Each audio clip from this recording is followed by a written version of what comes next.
Saudara, ya hidup ini tuh kita akan berjalan dengan banyak persoalan, masalah. Karena ayat ini berkata, bukankah manusia itu harus bergumul di bumi dan hari-harinya seperti orang upahan. Tapi dengar baik, keputusan kita itu akan sangat menentukan masa depan kita. Bagaimana cara kita berespon menghadapi setiap masalah itu akan menentukan. Hari ini, keadaan saya hari ini itu adalah dampak dari saya berespon di masa yang lalu. Jangan pikir, oh setelah ikut Tuhan sungguh-sungguh nggak ada masalah. Siapa yang bilang ikut Tuhan sungguh-sungguh nggak ada masalah? Itu sesat. Ya, saya berpikir ketika kita ikut Yesus tidak ada masalah. Salah, saudara. Untuk berjalan di dalam panggilan, tadi pagi suami saya bersaksi, saudara, kami ini melayani Tuhan. Saya itu terima Tuhan Yesus tahun 95. Ya, papi saya haji, kakek saya ustadz. Di Poso saya lahir. Jadi jangan main-main dengan saya. Saya ini orang Poso, saudara. Ya, lalu saya itu dilahirkan di Poso. Saya bertobat tahun 95. Singkat cerita, saya mau bunuh diri. Lalu saya terima Tuhan Yesus. Ketika di dalam kegalauan saya bertanya, Tuhan, apakah Engkau itu ada? Kalau memang Tuhan itu ada, tunjukkan dirimu kepada saya secara pribadi. Lalu ketika saya mau bunuh diri, Tuhan datangi saya secara pribadi, saudara. Dan disitulah saya menerima Yesus sebagai Tuhan dan Juru Selamat di dalam hidup saya. Jadi saya menjadi Kristen itu bukan KTP. Karena orang tua Kristen lalu saya jadi Kristen. Saudara yang hanya menjadi Kristen hanya karena orang tuamu Kristen, saudara perlu berdoa supaya engkau mengalami Tuhan secara pribadi dan engkau menerima Tuhan di dalam hidupmu. Karena tidak semua orang Kristen sudah berjumpa dengan Tuhan Yesus. Tidak semua, saudara, ya, enggak semua. Tidak semua orang Kristen masuk surga. Hanya mereka yang sudah mengalami Tuhan secara pribadi yang akan bisa benar-benar memperoleh kehidupan yang kekal. Karena kalau engkau cuma jadi Kristen karena orang tuamu Kristen, nah engkau perlu berdoa, saudara. Ya, kalau saudara belum menderita, berarti engkau belum sungguh-sungguh ikut Tuhan Yesus. Kenapa? Ikut Yesus itu harus menderita. Yesus bilang, barang siapa yang akan ingin jadi muridku, yang pertama sangkal dirimu, pikul salibmu, lalu ikut aku. Menyangkal diri itu tidak enak, saudara. Kita bisa balas, tapi kita nggak boleh balas. Enak nggak? Orang bikin jahat sama kita, kita bisa balas loh. Bisa banget saya balas. Tapi tidak boleh membalas. Itu kira-kira menderita nggak, saudara? Menderita loh. Kita harus menyangkal daging kok. Saya loh bisa bikin jahat sama dia, balik bisa. Tapi Tuhan kok suruh saya doain dia. Bagi saudara itu menderita? Menderita loh. Nah, kalau saudara belum sampai di titik itu, berarti engkau belum sungguh-sungguh menjadi murid Kristus. Makanya jangan pernah mimpi ikut Yesus seneng, ikut Yesus bahagia. Engkau terlalu banyak nonton iklan tentang kekristenan. Karena banyak pendeta-pendeta yang suka ngomong dan khotbah soal iklan-iklan yang manis tentang kekristenan. Ikut Yesus senang, pokoknya ikut Yesus begini, ikut Yesus. No. Syarat mengikuti Yesus, sangkal dirimu, pikul salibmu, ikut dia. Kalau engkau tidak mampu menyangkal dirimu, engkau enggak mau pikul salibmu, maka jangan ikut Yesus. Mematikan kedagingan itu tidak enak, saudara. Ya loh, kita ini berhak loh membenci dia karena dia jahat sama saya, Bu. Tapi Yesus bilang kamu tidak boleh benci. Doakan dia, mintalah berkat. Amin.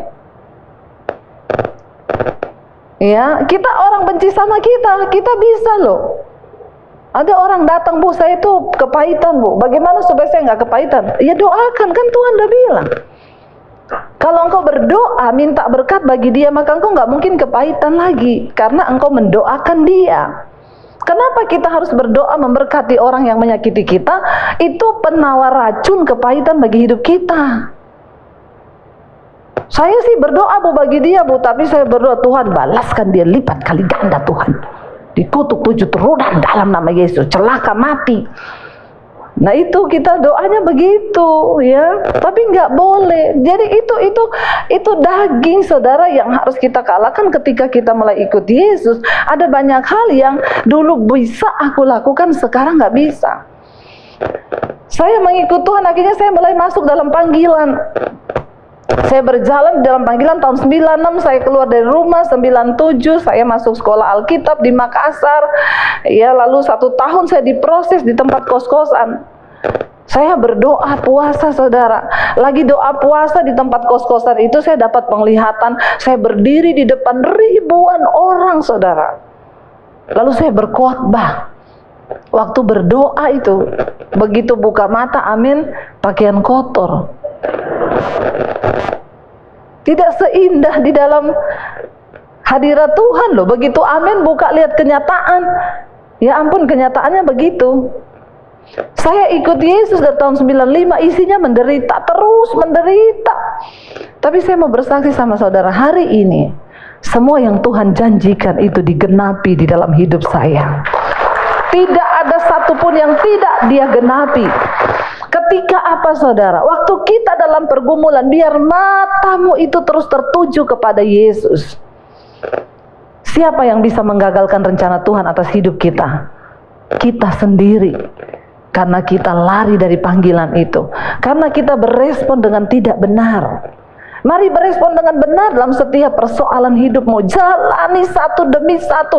Taat pada Tuhan, taat pada firman-Nya. Hari ini saya melihat, saudara, benar itu digenapi. Ya, saya pelayanan sekarang di YouTube channel saya, itu Debbie Basir TV. Buat yang belum subscribe, tolong subscribe, like, komen, dan share. Berapa banyak yang ikut channel saya, yang ikut mesbah doa, mesbah syukur tiap hari ini? Ada yang belum, yang lainnya yang belum bertobat. Saya bersyukur, saudara, di tengah masa pandemi, Tuhan itu, saya tuh bilang sama suami, tiba-tiba pandemi datang. Lalu suami saya bilang, ini kita bagaimana ya, say? Dan nggak tahu kan sampai tahun berapa kan? Kita di rekening nggak punya duit. Saya bilang sama suami, yang terburuk kita jual rumah di Jakarta, kita pulang ke Solo. Itu yang terburuk, karena suami saya orang Solo. Ya, tapi jangan pernah menyalahkan Tuhan. Semua yang Tuhan izinkan terjadi itu pasti mendatangkan kebaikan. Kita jual rumah, kita pulang ke Solo karena hanya rumah yang kita punya. Saya enggak punya aset emas apa, nggak ada, saudara. Ya, kalau yang masih punya emas batangan kan bisa dijual ya.